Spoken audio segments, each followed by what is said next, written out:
everyone, and welcome back to Influence with Intention. I have been so bad about getting these posted on Sunday, like for the past few weeks. I had no excuse before. This week, I did have a little bit of an excuse. I got engaged.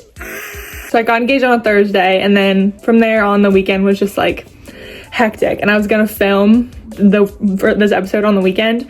Didn't happen because it was literally just so hectic, and the weekend took a turn that I did not expect, for the better, of course. But today's episode, we are finishing up the Love with Intention series, and today we are ending with a bang and talking about something important: how loving yourself helps you love others better. Because self-love isn't just about making yourself feel good, it's about taking care of yourself so you can show up for others. Having kind of like a servant mindset. How often do we hear you can't pour from an empty cup? It's really cliche, but it's true. If we are constantly running on empty, physically, emotionally, mentally, spiritually, how can we expect to be a source of love and encouragement for others? The way we treat ourselves directly impacts the way we treat other people. When we don't take care of ourselves, we become burnt out, numb, kind of resentful of the feelings of others because we're so busy trying to focus on ourselves and catch ourselves up that we have no time to focus on other people. So instead of loving from a place of joy and generosity, we love people with a sense of obligation or guilt. We may even like withdraw from hanging out with people because we're like, all right, I need some me time. I need to focus on myself,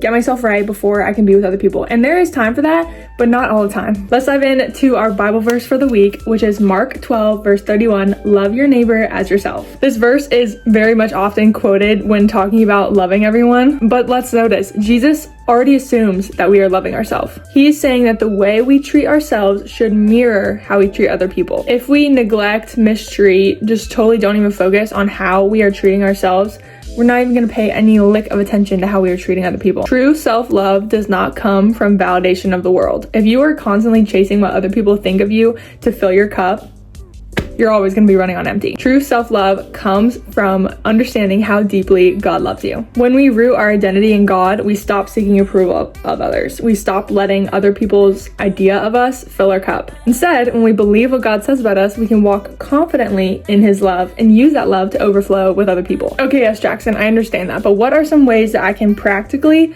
love myself and love myself in a godly way to fill my cup up so I can overflow with other people? I have a list for you. Number 1, prioritize rest and renewal. Even Jesus took time to rest. While he was out and about working the crowds, he would be like, all right, I need some time to go pray, reset, recharge. Do not feel guilty for setting boundaries to reset. Number 2, speak life over yourself. Stop the negative talk and replace it with truth. Especially with social media, it is so easy to just have negative talk and just have comparison after comparison in your head all the time. But like our Bible verse said, love your neighbor as you love yourself. In order to speak kindness to other people, you have to be speaking kindness to yourself. Speak to yourself with the same kindness that you speak to a friend with. Number 3, invest in your spiritual growth. The closer you are to God, the more you understand your worth. It's not just gonna happen where one day you're like, oh yeah, I know God loves me that much.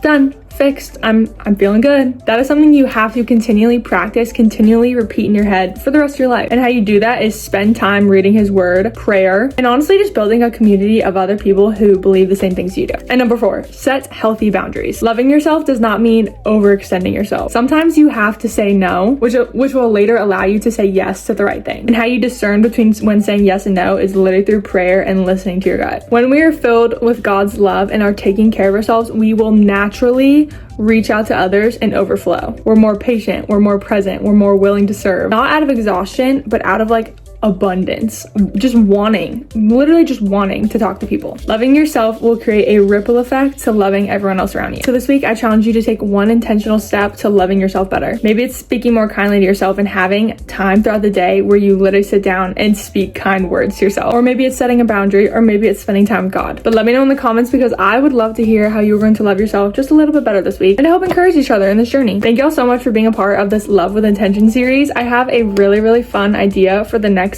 probably like 10 episodes, and they will be much more in tune with like everyday life and how you can be an influence in everyday life. But if you like this video, please make sure to like, subscribe, comment, all the things. And I can't wait to see y'all next Sunday. I'm gonna drill in my brain. I'm gonna get back on schedule, and I hope y'all have a great week. Bye y'all.